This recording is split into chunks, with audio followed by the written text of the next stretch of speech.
नागरिकों को सुरक्षित वापस लाने के लिए कोई कोर कसर नहीं छोड़ी है।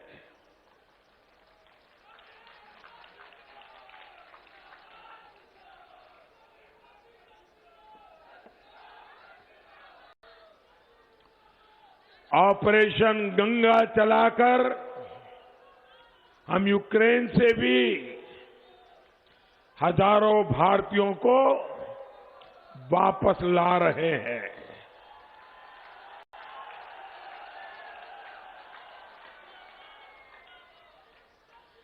हमारे जो बेटा बेटी अभी भी वहां हैं, उनको पूरी सुरक्षा के साथ अपने घर पहुंचाने के लिए सरकार दिन रात काम कर रही है। साथियों, आज का ये दौर भारत को, हर भारतवासी को एक बहुत बड़ा संदेश दे रहा है। ये समय भारत को ज्यादा से ज्यादा ताकतवर, भारत को आत्मनिर्भर बनाने का है। ये समय जात पात से ऊपर उठकर, छोटी छोटी बातों से ऊपर उठकर राष्ट्र के साथ खड़े होने का समय है।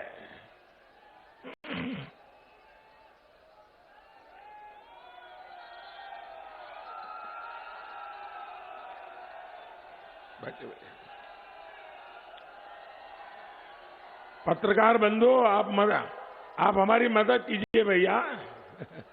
आप आराम से, शाबाश। हाँ, और हाँ, ले लीजिए ले लीजिए। अरे उनको वीडियो लेनी है, ले लीजिए भैया। शाबाश, वाह।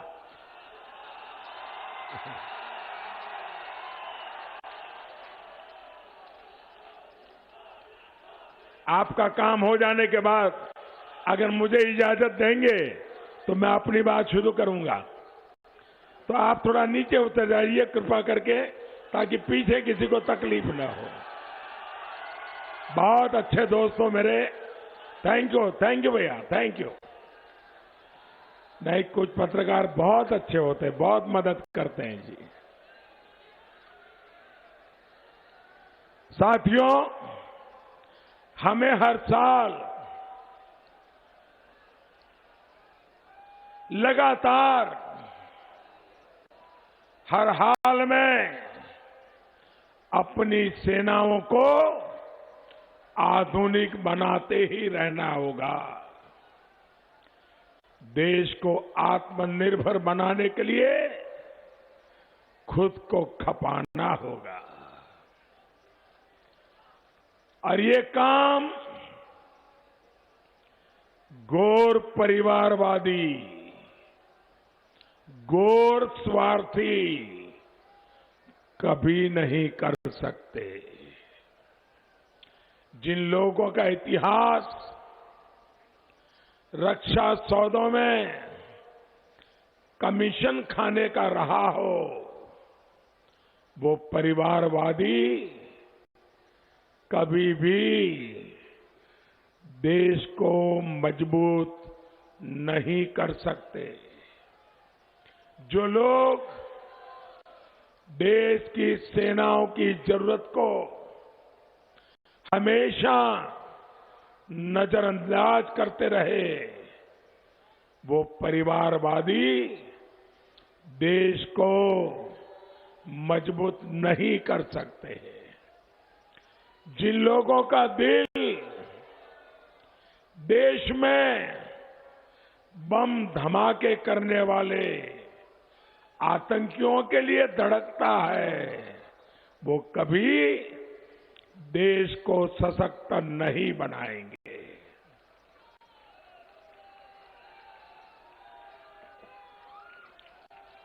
भाई और बहनों, देश तभी ताकतवर होगा जब देश के राज्य ताकतवर होंगे, जब हमारा उत्तर प्रदेश ताकतवर होगा। लेकिन गौर परिवारवादियों का तो एक ही फॉर्मूला है, पैसा परिवार की तिजोरी में, कानून जेब में और जनता उनके पैरों पर।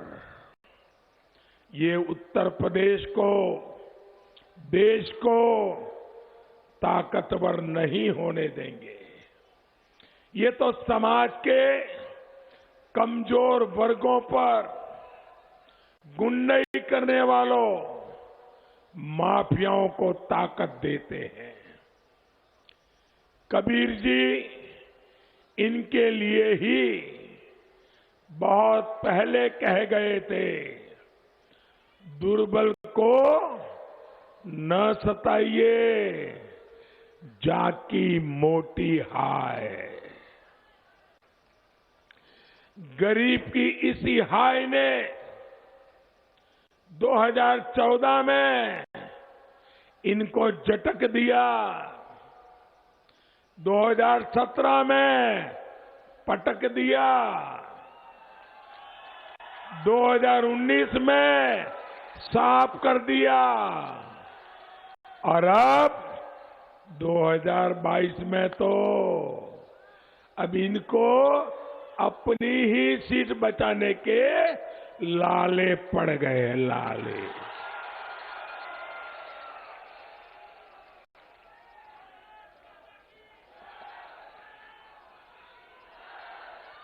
साथियों, आत्मनिर्भर भारत अभियान सिर्फ भाजपा सरकार का नहीं है, बल्कि एक एक देशवासी की जरूरत है। देश आत्मनिर्भर होगा तो नौजवानों, महिलाओं, किसानों, दलितों, पिछड़ों, शोषितों सभी को लाभ होगा।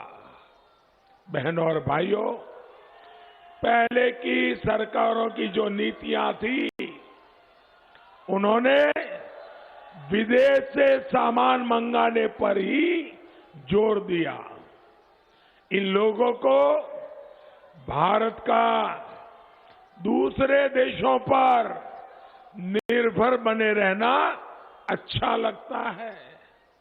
उन्हें एक ही बात नजर आती है, कौन सी पता है? उनको एक ही बात नजर आती है, कमीशन, कटकी। इसलिए ये लोग कभी आत्मनिर्भर भारत की बात भी नहीं करते हैं। राष्ट्रभक्ति और परिवार भक्ति में यही फर्क होता है। भाई और बहनों, इन गौर परिवारवादियों ने दशकों तक हमारी सेना को भी पूरी तरह विदेशों पर निर्भर रखा। भारत के रक्षा उद्योग को बर्बाद कर दिया। लेकिन अब उत्तर प्रदेश में ही बहुत बड़ा डिफेंस कॉरिडोर बन रहा है।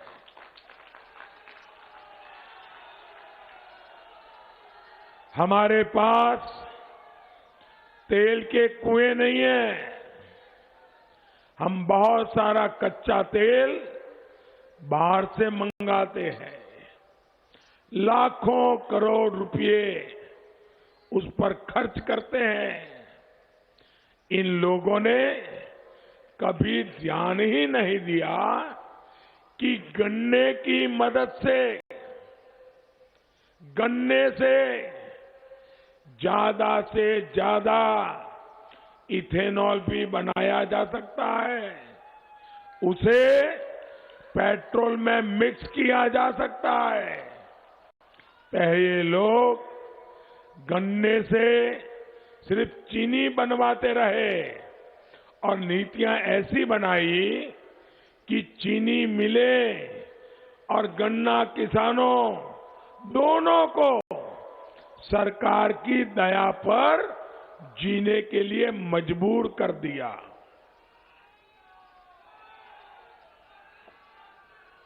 आज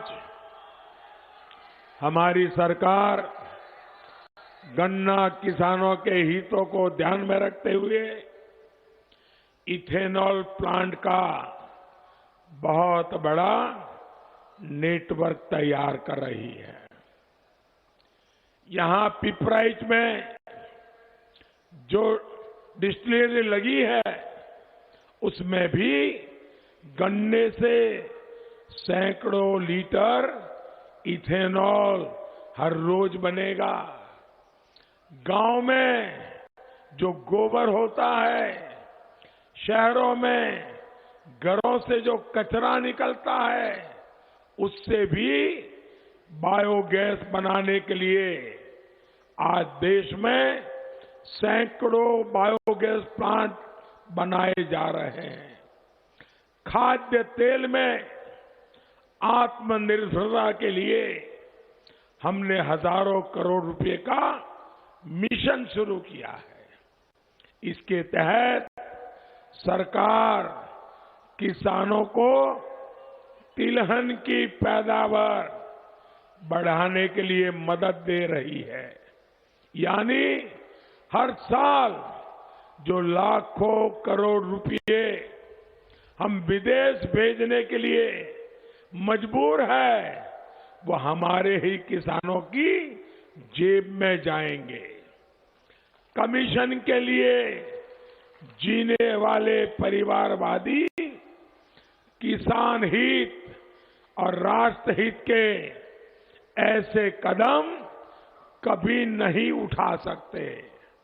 आप याद रखिएगा साथियों, ये किसी जाति के नहीं होते, ये किसी समाज के नहीं होते।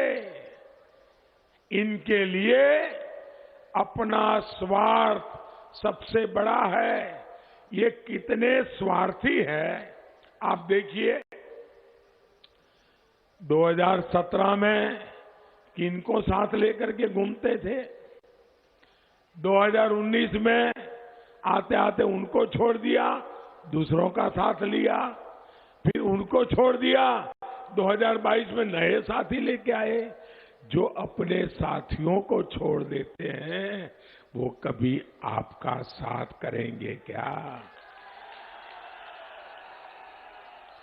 साथियों, ये गौर परिवारवादी जब सरकार में थे तो इन लोगों ने कैसे यूपी को लूटा है, इसका एक और उदाहरण मैं आपको देना चाहता हूं।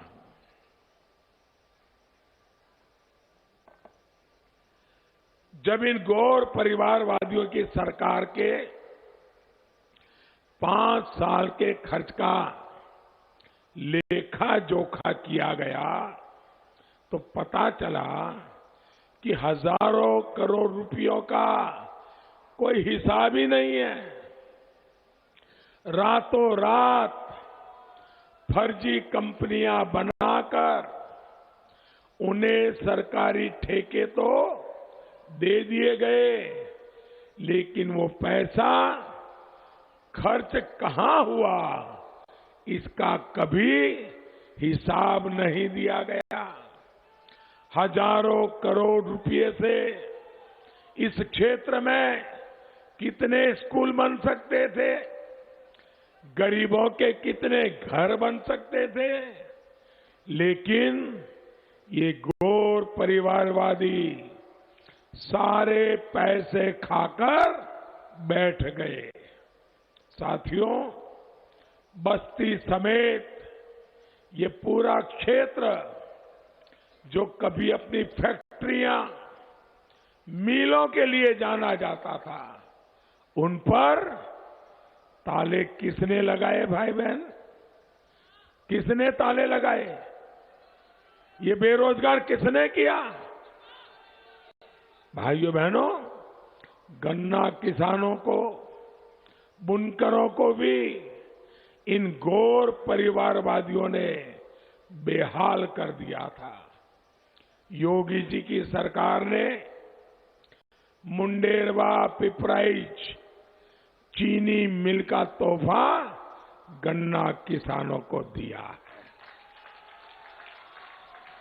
एक जनपद एक उत्पाद जैसी योजनाओं के माध्यम से यहां के बुनकरों, यहां के कारीगरों को भाजपा सरकार नया विश्वास दे रही है। इस साल के बजट में केंद्र सरकार ने एक स्टेशन एक उत्पाद की घोषणा की है। इसके तहत हमारे बुनकरों, कारीगरों के सामान को बड़े मार्केट तक पहुंचाने के लिए रेलवे में विशेष सुविधाएं तैयार की जाएगी। भाइयों और बहनों, हमारी सरकार सबका साथ, सबका विकास के मंत्र पर चलते हुए हर गरीब को सशक्त कर रही है। जाति धर्म से ऊपर उठकर बढ़ाया है सम्मान, सबसे पहले गरीब कल्याण। इसी भावना के साथ हम काम कर रहे हैं। जब मेडिकल कॉलेज खुलते हैं, आईटीआई खुलती है, तो सबका विकास होता है। जब हम सिंचाई की दशकों पूरी योजनाओं को पूरा करते हैं, तो सबका विकास होता है। जब हम गरीब को 5 लाख रुपए तक का मुफ्त इलाज देते हैं, तो सबका विकास होता है। जब सरकार मुफ्त राशन देती है, जीवन बचाने वाला टीका मुफ्त लगाती है, तो ये सबका कल्याण होता है। भाइयों बहनों, आपका टीका लग गया? टीका लग गया? आपको एक भी रुपया देना पड़ा क्या? कोई खर्चना करना पड़ा क्या? ये बिना भेदभाव को हुआ कि नहीं हुआ? बिना पक्षपात को हुआ कि नहीं हुआ? भाइयों बहनों, मेरे लिए इस देश का हर नागरिक मेरा अपना परिवार है।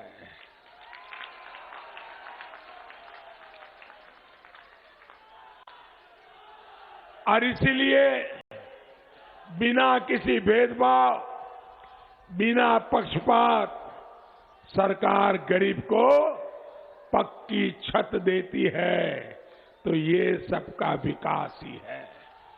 लेकिन गौर परिवारवादियों के लिए उनका अपना विकास, उनके परिवार का विकास, यही सर्वोपरि है।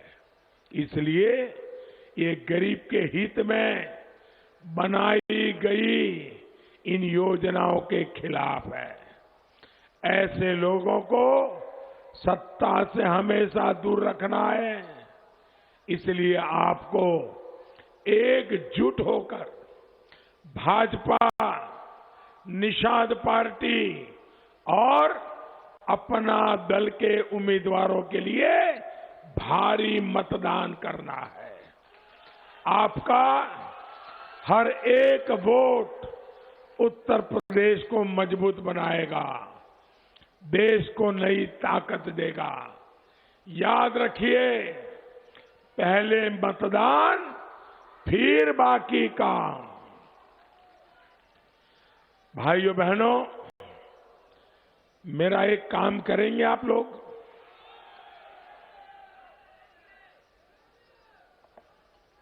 ऐसे नहीं, जोरे से बताइए। माताएं बहनें मेरा काम करेगी, नौजवान मेरा काम करेंगे, सारे किसान भाई मेरा काम करेंगे, पक्का करेंगे। तो देखिए 3 तारीख के पहले हर एक के घर जाइए और उनको कहिए मोदी जी ने आपको प्रणाम भेजा है। ये काम करेंगे। हर एक के घर में मेरा प्रणाम पहुंचना चाहिए, मेरा नमस्ते पहुंचना चाहिए। पहुंचेगा ना? आप घर घर जाकर एनडीए को जिताने के लिए समझाएंगे, भाजपा को जिताने के लिए समझाएंगे, निषाद पार्टी को जिताने के लिए समझाएंगे, अपना दल को जिताने के लिए समझाएंगे। भाइयों बहनों, भारी मतदान करवाइए, सबको एनडीए के साथियों को जिताइए। मेरे साथ बोलिए भारत माता की, भारत माता की। सभी उम्मीदवारों से मेरा आग्रह है, आ जाइए।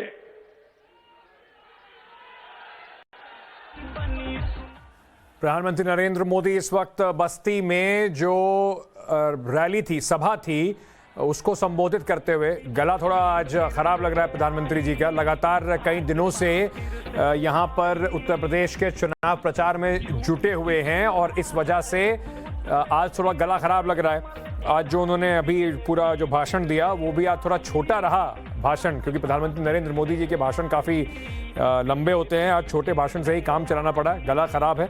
ये जहां पर जो बस्ती के इलाके में जो भी उम्मीदवार हैं, जो एनडीए के उम्मीदवार हैं, उन सबके साथ इस वक्त प्रधानमंत्री नरेंद्र मोदी। 5वां चरण उत्तर प्रदेश का वहां पर चुनाव जारी है। 6ठे चरण के लिए प्रधानमंत्री जी का जो कैनवेसिंग है, जो उनका प्रचार है, वो भी निरंतर जारी है।